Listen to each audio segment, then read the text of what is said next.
us to pray. Alam niyo po, nothing teaches people to pray than pagtipik na, di ba? Pag may problema, wow, ang grabe, matututo ka talagang mag-pray.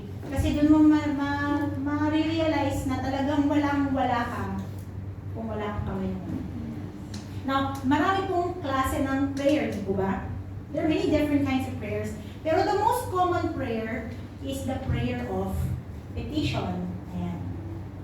Prayer of petition. Yung, sometimes we call it yung prayer for needs. Sino pa sa inyo may needs? Ayan ah. So, pag may hindi nag-raise naman, ibig sabihin, hindi ko nakikinig ah. Actually, everybody has needs naman, di ba? Pero ang thing is, I think marami pong tao, they use this prayer in a wrong way. So, I'll give you some scenarios ha. For example, we use this prayer, we pray for something na God never promised. So, pag-pray tayo, kunyari, pag-pray tayo, Lord, huwag magkasakit yung pamilya ko, huwag masaktan yung family ko. Pinamis ba ng Panginoon na never magkakasakit or never, walang mangyayari sa family natin? No. Merong bang promise na gano'n? No. Wala. And the problem is na, so we pray for something na hindi pinramis ng Panginoon and we're expecting na gagawin niya. Kasi nag-pray tayo. And then, pag may masamang nangyari, we will doubt God. Akala ko ba ang buti mo? Hindi ka pala mabuti. Ano ba yan? Ano palang point ng pagpupuri sa Panginoon? Ng point na magsisilbi ako sa'yo, eh, you let me down. Pero again, remember, pinamis ba ng Panginoon? No. Here's another scenario, is when we insist on praying for something na God does not want for us to do. So for example, pray tayo, ay Lord, sana hindi malaman ng employer ko na nangutang ako.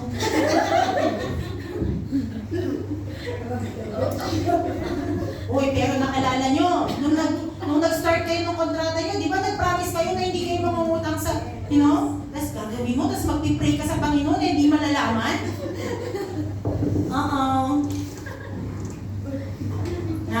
Okay.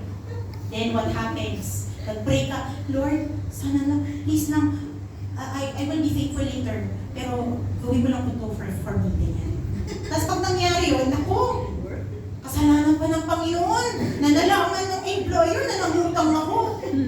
Pero di ba ginawa mo yun? Di ba? So I guess, again, sometimes, ang isip natin about prayer of petition is, may pangangailangan ako, sasabihin ko sa Panginoon, I will ask the Lord. Okay. Ang overall problem po sa lahat-lahat is na sometimes we feel entitled.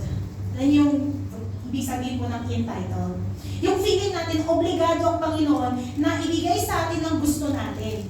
Feeling natin na kung ang Panginoon mabait, mabuti, mapagmahal, di dapat yung buhay natin masaya, yung buhay natin dapat palagi tayong healthy, wealthy, and happy. May pinamis pong gano'n ng Panginoon? No. Kasi guys, yes, happy naman tayo, pero hindi tayo palaging wealthy, right? Yes. Kung mahal tayo ng Panginoon, di dapat bigyan niya sa atin lahat ng gusto natin. Talaga ba? Yes, and hello? Praise the Lord! Now today po, magulat na lang po kayo how simple and how straightforward this sharing is. Because ang gusto ko pong matutunan natin, mas madali pong matutunan ng isang bagay pag gawin na. Okay? But I want to clarify something. So first of all, ano ba itong prayer na to? Ayan, what is this prayer?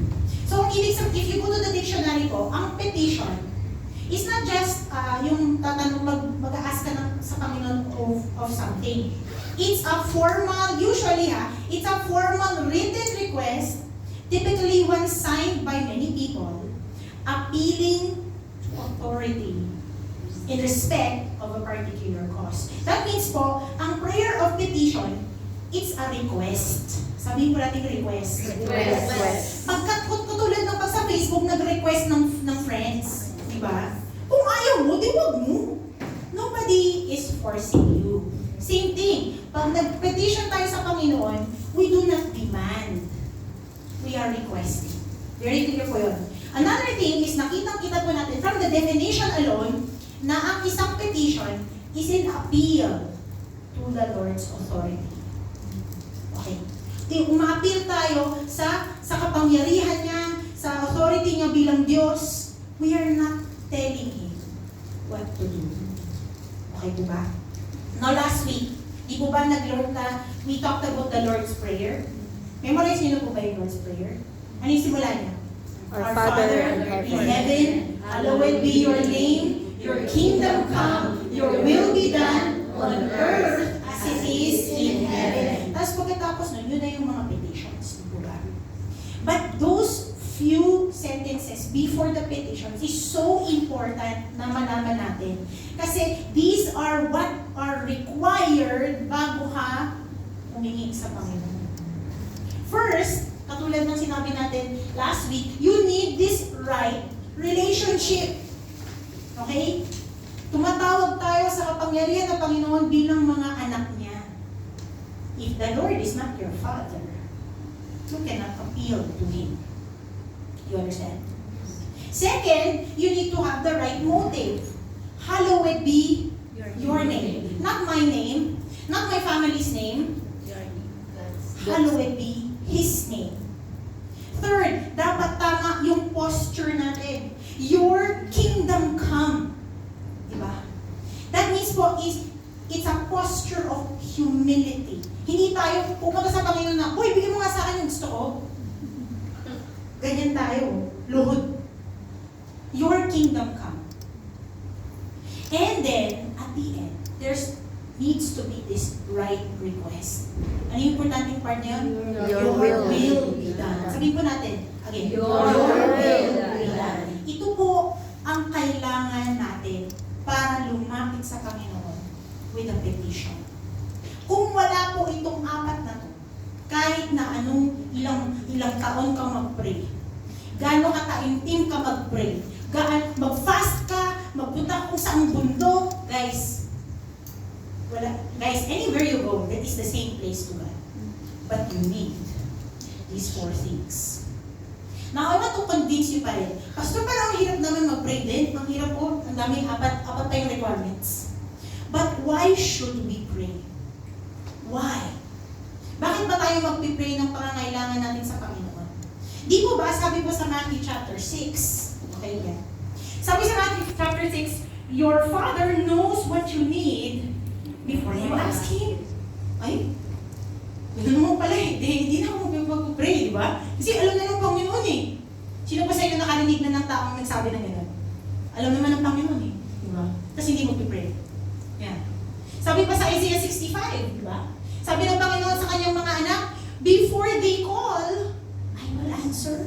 While they are still speaking, I will hear. Again, kung alam naman pala ng Panginoon ang pangangailangan natin, at naririnig niya yung gusto nating sabihin sa Kanya before magsabi tayo, bakit pa tayo mananalangin? Bakit pa tayo mag-pray? Well, first of all, I want to remind you some important things. First, God does not need our prayers. Hindi niya kailangan ang ating mga panalangin. Ang Diyos natin, hindi tulad ng Diyos ng mundo na to. Nalala nyo, yung mga Diyos ng mundo na ito, katulad ng mga sa Rome, nalala nyo si Zeus, si Poseidon, si Artemis, all of those Roman gods. Kailangan nila yung prayers ng mga tao kasi doon nang gagaling ang kanilang kapangyarihan. Kailangan nilang magtiwala ang mga tao para meron silang kakayanang gumawa ng whatever. So humihina sila pag walang nananalangin sa kanila. Ang Panginoon ba natin, nanghihina ba siya kung hindi tayo nananalangin? No. God does not need our prayers. Who needs it? Us. Why? Well, first of all, another thing we need to understand is prayer does not change God. You cannot change His mind kahit na magmanalangin ka. Kahit na you beg God to do it, it does not change God. Who does it change? You. So again, God does not need prayer, we need it. Prayer does not change God, prayer changes us. And that is why we should pray. Kasi when we pray, guys, I think meron pang isa yun. When we pray, ay hindi pa pala. When we pray, we are declaring to the Lord na I trust you. We are declaring to the Lord na, Lord,